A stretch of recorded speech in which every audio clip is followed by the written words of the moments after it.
L'incapacité française à atteindre la cible des 3% de déficit a relancé les spéculations sur une possible défaillance française. L'angoisse est récurrente et rarement solidement étayée. Ni le seuil symbolique des 2000 milliards de dette publique, ni celui des 100% de ratio d'endettement sur le PIB ne constituent un début de preuve. A l'inverse, la relative bonne notation actuelle de la dette française et notre accès facile au financement de marché ne suffisent pas à évacuer le risque, comme le démontrent les cas espagnols, irlandais ou grecs. On peut parler de risque de faillite lorsque la stabilisation du ratio d'endettement n'est plus à la portée d'efforts crédibles et soutenables par les agents privés.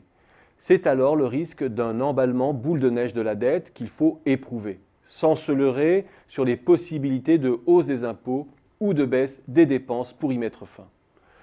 Je simulerai donc ici la trajectoire française d'endettement si l'Europe ne parvenait pas à endiguer sa passe déflationniste actuelle. Quelle serait notre trajectoire de déficit et de dette si la croissance nominale était à l'arrêt dans les 5 années à venir? Scénario noir certes, mais plausible. Voici d'abord ce que le gouvernement projette aujourd'hui sur fond d'une croissance nominale qui approcherait les 3,8% dès 2017 et d'économie budgétaire équivalente à 2 points du PIB.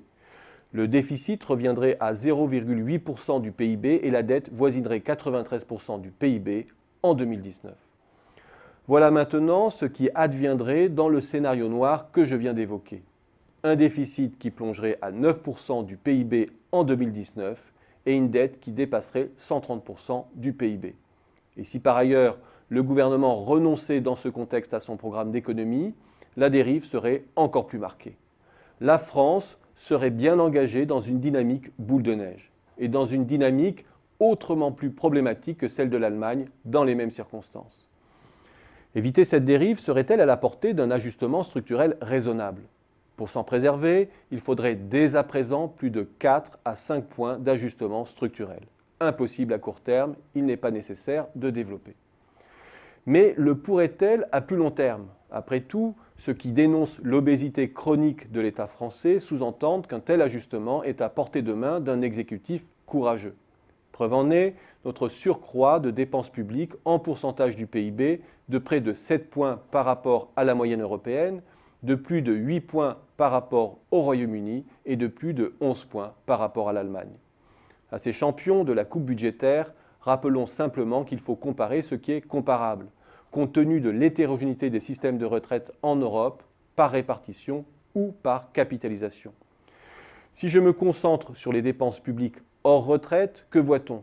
Que les écarts sont en moyenne de 2 points. Ils culminent à 7 points avec l'Allemagne, mais compte tenu de circuits très particuliers de financement de la santé et de l'éducation. Autrement dit, le fameux gras français est moins épais qu'il n'y paraît. Rançon de ce bémol sur le gaspillage français, nos marges de réaction sont faibles en cas de scénario noir. Le scénario de la faillite ne peut donc être totalement exclu, mais il faut quand même y mettre beaucoup de si et se consoler en se disant que ce scénario noir serait noir pour l'Europe entière.